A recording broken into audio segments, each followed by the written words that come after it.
I spoke on this earlier. I touched on it earlier. This has the internet in uproar. There's a lot of people adding on their perspective.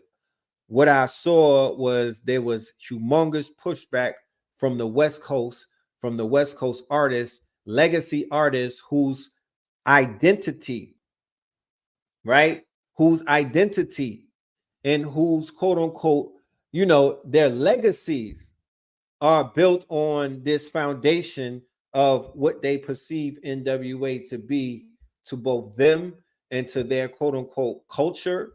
And I don't have no problem whatsoever with people defending their quote unquote identity, because if they just sit back and allow somebody break the foundation of the shit that they stand on, and then they trying to pop out and shit like that, like they stand on something, then they can't stand on anything. But the conversations that I paid attention to, that both I saw the conversation that Special Ed had with the Dog Pound, right? He had a conversation with the Dog Pound, and he had a conversation with a few other people from the West Coast and whatnot. I didn't hear too many people make any points that made sense, that could negate what it is that was being said. Now, what he was able to do is clarify what he said, because they took a soundbite of what he was saying, because what the initial question was, who's the better group, Wu-Tang or NWA? He's like, Wu all the way. NWA, I can't fuck with that, because that group is what signified the beginning of the destruction. And what he meant by the destruction is because after the commercial success of the NWA, that was basically, that success wasn't an organic success. Let me explain to you. Hip hop was not being funded prior to that by corporate America to the tune of them pumping millions and millions and millions and millions of dollars into a product, into a marketing campaign, into radio play, what they call payola and whatnot. So you're hearing the song everywhere that you go, right? This was not happening when NWA was saying fuck the police. No, that's not when they got the money. That's not when millions of dollars got behind them. Okay? They were talking about dropping them around that time. Shit, Dr. Dre beat up Lee Barnes around. He was stomping chicks out. They were talking about dropping the group from the label because they were getting into trouble for being too revolutionary. So the problem is the complete swinging of the opposites. As a group, you could fall off and you could stop talking about something, but when your whole fucking energy switches, when your pendulum swings to such a degree where you talking about raping something, when you talking about kill nigga, die nigga, die nigga, die. I mean, it's the equivalent of what buffoonery and coonery of a minstrel show would be in the form of rap. That last album, Niggas for Life, when Ice Cube left the group and took his pen with him because he had a conscious pen. And when he became solo, we got to see how conscious his pen was, because he came to New York and he put out 3 classics that really highlighted and showcased and gave us the highest appreciation of Ice Cube, of West Coast rappers, of the potential that they had to be the quote unquote remnants of the bastards of the party. What we were taught, people from Oakland and LA and the West Coast represented because of the proximities of the Panthers, right? We like, nah, them niggas is revolutionary. So express yourself and fuck the police and straight out of Compton. Yeah, there's gangs and whatnot, but we heard community revolutionaries and motherfucking progress.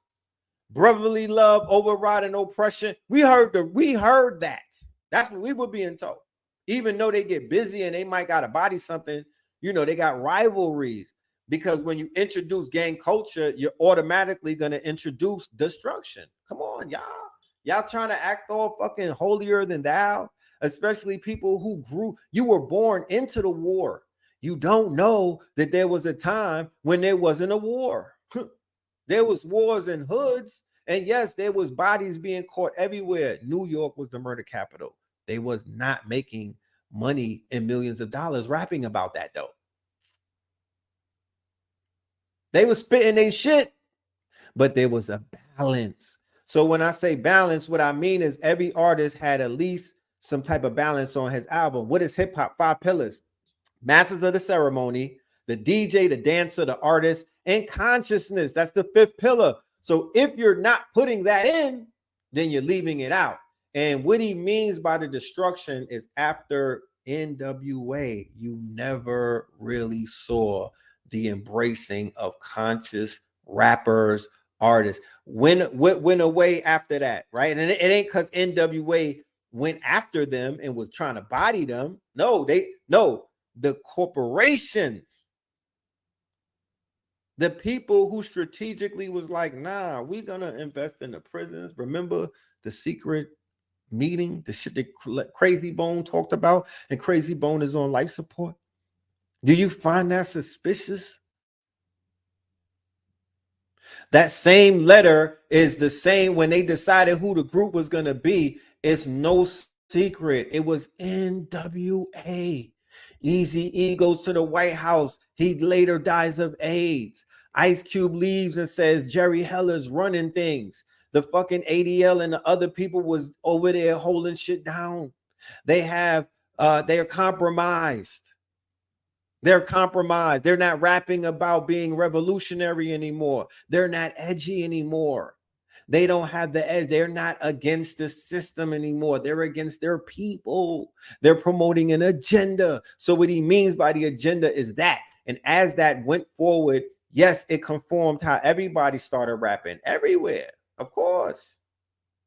And the message and the balance, black men calling themselves God, black men saying stop the violence, black men saying self-destruction, black men saying the black man is supreme, king, Asiatic, nobody is equal, right? Knowledge reigns supreme over nearly everyone. Hip-hop's acronyms is higher, infinite power, healing our people. Higher, infinite power, healing our people. So what we are saying is there came a time where that took a turn for the worse. The frequency changed. They had a master producer who wore sequins and eyeliners by the name of Dr. Dre, who beat on women. Okay. And real niggas say he wasn't stand up. So I listened to real niggas. And it could quack like a duck, but that shit is a duck if everybody's saying it's quacking. So yes, I'm just giving you the skinny to it. So what I would like to see out of this is a healthy debate. Let's fucking go. It's about time. It's a conversation that needs to be had because the bodies increase, the murders increase. Everybody, gang culture is not supposed to be in every city because it's not helping your city, fam. And I'm not a hater. I'm not shitting on your set. I'm not doing none of that. I love you. You dig what I'm saying? But I'm keeping it 1,000, and I gotta keep it 1,000 because I love you. And I don't want you to fall for the okie doke. It's not just me. If I'm tripping, why is it that the gangsters and the rappers is dropping a flag and telling you that it's a lie and it's not worth it? Or why is it that the gang's purpose, which was to protect our people and to basically be our private armies and our private military, why has that not been activated? Why is the hostility there? And why are there civil wars taking place and the community is not safe because y'all niggas is running around with weaponry that the motherfucking military has? And we're not seeing that action being taken to people who are traumatizing, murdering, and brutalizing us. You know what I'm talking about? And that's happening everywhere. And there's gangs everywhere. But we know that sex trafficking is on the rise, human trafficking, and y'all been implicated into being behind that. Motherfucking fentanyl. Everybody's dying from overdoses, and y'all been implicated in doing shit like that. All of my favorite rappers got killed by somebody in your gang. A fucking Crip killed Nipsey, a Crip killed Biggie, a Crip killed motherfucking Tupac. So I'm like, y'all taking away our messiahs, fam. And we can't speak of the millions of the black messiahs that got killed in those streets for banging on motherfucking streets that you still don't own and houses that you niggas still can't loan. You know what I'm talking about? This shit is non-productive, fam. So we could utilize your energy. We could utilize your presence. We have purpose for you. Ain't nobody trying to throw you away or judge you and whatnot, because you are needed. You are a bastard of the motherfucking party, but you going to the wrong parties. You know what I'm talking about? No more parties in LA. You know what I mean? Or the Constitution has to be adjusted. The OGs that are coming home, they have the solutions. Listen to the OGs. If there's any podcast that I could spend some time listening to, some of it is sometimes the OGs. But then you got goofies like this. Look at what Exhibit said. You remember Exhibit from Pimp Your Fucking Car?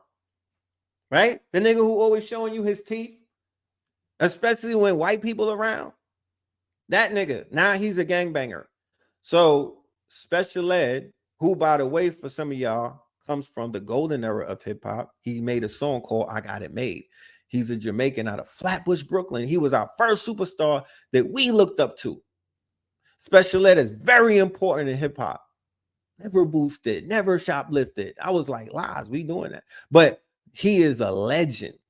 And he's been on through 2020, through the pandemic and everything and some other things. I seen that man embrace his quote unquote thirst for knowledge. And he was very vocal. He's been very vocal. He went past woke. So I applaud him for saying what he said, even if he didn't give it the way that a Umar or somebody like a master teacher could deliver it and whatnot. I know what he was saying. And I get what he was saying. And people is trying to be too Googleable, when you are too practical and shit like that. No, you niggas is thinking too much. It is what it is. There was a shift that took place, and we're not putting all the blame on NWA because it wasn't the blame on them. We said that's the era. And that's the group who them people had started to compromise. They was compromising some other people a little bit. But Jerry Heller, y'all wilding if you trying to get that one by. You out to lunch. Everybody said that. So Exhibit said, so this what this what Special Ed said. NWA brought the age of destruction to our children and our culture. I respect all of them as men, but as the art form, that's where it started. That's where the agenda started, and that's where the destruction began, right? So I'm calling for 4 of the community's master teachers, not students. We don't need nobody who's just starting out. We don't need no rookies. You know what I mean? Not to say that the starting 5 can't have a rookie running the ball. Matter of fact, my rookie would be, I would elect B-Dell, you know what I mean, to run that rock and whatnot. But we need some veterans to put together the case and you know, especially some Moors and whatnot who know how to put together the proper court case, right? Put this together as if we were on Supreme Courts, you know what I mean? And we could step out there and we could go ahead and present our case against quote unquote hip hop, because that needs to be put on trial. You know what I'm talking about? Rap music and whatnot, even hip hop. We need to talk to hip hop. But definitely gangster rap and some of the things that people are promoting, we should put that on a mock trial and cook that shit. Or we should have a collegiate debate and put $1 million up. You feel me? Or put some type of incentive and get this shit going and whatnot, is keep it respectful. But the scholars amongst, matter of fact, let it be the scholars amongst hip hop. Let's not even take it outside the culture. Let the scholars in hip hop, because no, I'm God hot. I'm in the race. But I did something called NWA Decoded with me, KT the Arch Degree, and Black Dot. All right. I looked for it and I think they scrubbed it off the internet, but I do have the physical copies of it and whatnot. I'm just gonna have to digitize it and just upload it to my Patreon. But yeah, that shit went very deep, way past NWA, all the way to the CIA. Nigga, we know where we going. You know what I'm saying? We went deep into the CIA and show implications on these intelligence agencies and people who work in cahoots, the big businesses. If you don't know by now, the Universal and Sony and all of these other places are in bed with them alphabet people and they all have an agenda, then come on now. But here's exhibit. Man, that's my family tree right there. I don't go out of my way to discourage people from expressing their opinions about hip hop. But fuck this shit. Special ed, you out of pocket. Don't make it hard for yourself. We still active, bro. Exhibit 49 type. So did exhibit prove special ed's point? And then King Crooked, who's been who's long been a supporter of West Coast hip hop, has just defended the legendary NWA against claims made by Special Ed that the gangster rap pioneers harmed the genre. Special Ed made the controversial comments while on Drink Champs on September 16th. NWA came out and their shit was hardcore, and I see that they can say what they want, he said on the popular podcast, but the label didn't want to market me that way, and I had hard shit. He continued, they didn't want that. They wanted commercial music. We all wanted to be original. So Special Ed is saying the artists of that time, they all wanted to be original. You had De La Soul, you had Big Daddy Kane. Nobody sounded, you couldn't sign people who sounded like another person. That was disrespect. You had Slick Rick, even him and Dana Dane was seen as some type of disrespect because that nigga sounded too much like him. Nobody was sounding like each other. Everybody had their unique sound and their unique style and whatnot. And people wanted to express themselves. But the labels started looking at the bottom line and they like, nah, we want the shit that's selling. So this is the motherfucking, this the formula. We want gangster shit. Right? So he said that they didn't want that. They wanted commercial music. We all wanted to be original. Now it's a bandwagon effect. Now it's all about cloning. These guys ushered in the age of destruction. But King Crooked went on TMZ, right? You on TMZ, and disputed these claims. So he said, let me talk to you, my brother. He began respectfully. We did not live in utopia until Straight Outta Compton dropped. Straight Outta Compton is a masterful street conscious album. That's not glorification. We got to really listen to it. Jay-Z said, do you really listen to it or do you skim through it? He continued, this destruction has always been here since we touched the soil, and art imitates life, my brother. That's what happens. Go read Destruction of the Black Civilization. I don't think NWA brought the destruction age. I think they highlighted it. That was it, right? So I don't know if he answered to that, but I'm going to answer what he just said in that statement and whatnot. Once again, like I said, when I'm talking about NWA, I specifically say, I preface after Ice Cube left. Not that they came out the gate and they was a coon group and they was on some, Jeffro Bodine, buck dancing, shucking and jobbing and stuff like that. No, Cherie Bob. The impact that they had was because they came out the fucking gate hard body. And they were the West Coast equivalent to a Public Enemy and a quote unquote, they were the West Coast equivalent to like a PE. Yeah, like a PE and something else mixed in with that. I would say maybe a Run DMC in a sense. I don't know. But they came out the gate smashing. The rhymes was on point. The video was fire. But they had anti-government, anti-establishment, all of that in their rhymes. And they were like the CNN of the West Coast because Public Enemy is the CNN on the East Coast and things of that nature. So the rappers, yeah, they rapped about what they saw, but they also said self-destruction. They also said we headed for self-destruction and things like that, but when Ice Cube left the group and he made a song called No Vaseline and he dissed them and he specifically went off about Jerry Heller and he told people what was going to happen. Instead of people abandoning this group, people went with Ice Cube. A lot of people stopped fucking with that and they went over there. This group out of desperation because the main talent, which was the ghostwriter, left and then crushed them with a diss song, began to work in the favor of an agenda that was decided by powers that be, who were not our people and did not how our they did not have our quote unquote future, and they did not have the future of the children, and they did not have our prosperity in their bottom line. They had plans for private prisons. They had plans to sell that crack that they were pushing in the hood. They wanted to push more of it.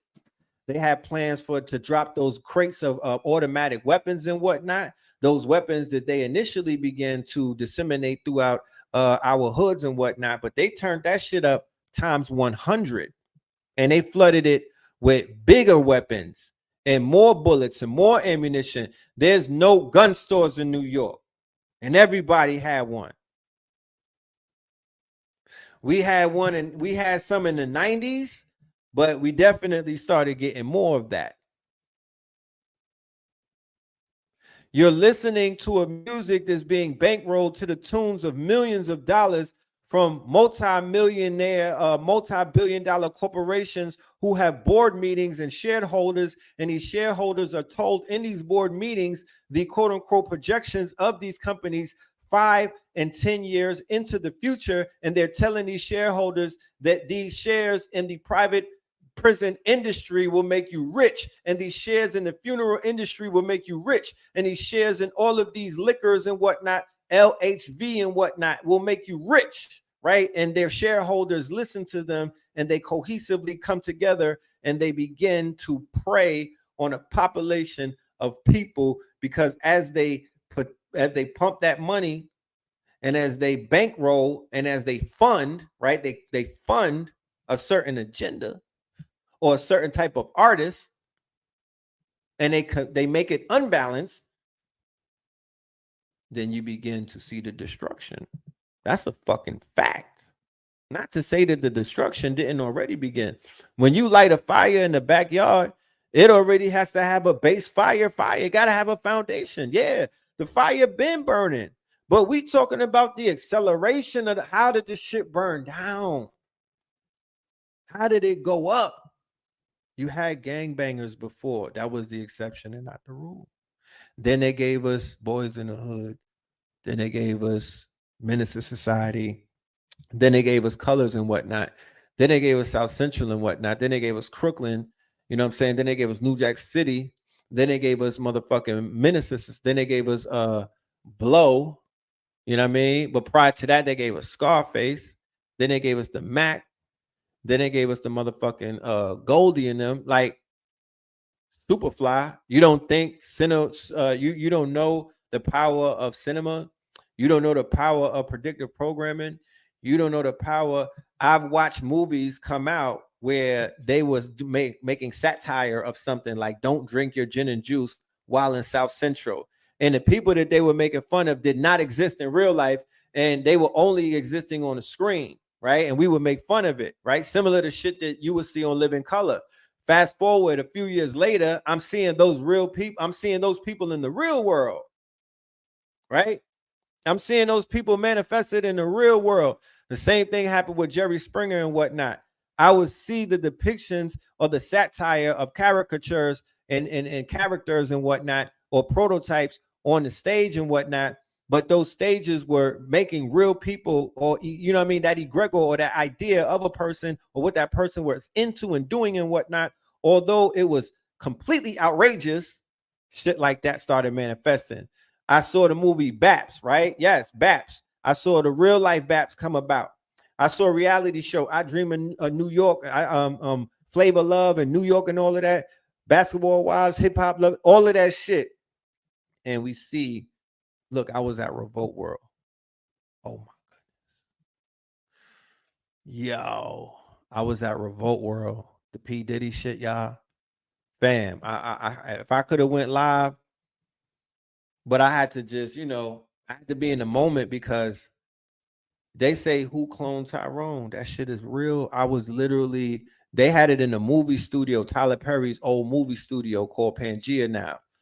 and it was like big. It was like, you know, big movie studio sets and whatnot. The shit was set afire.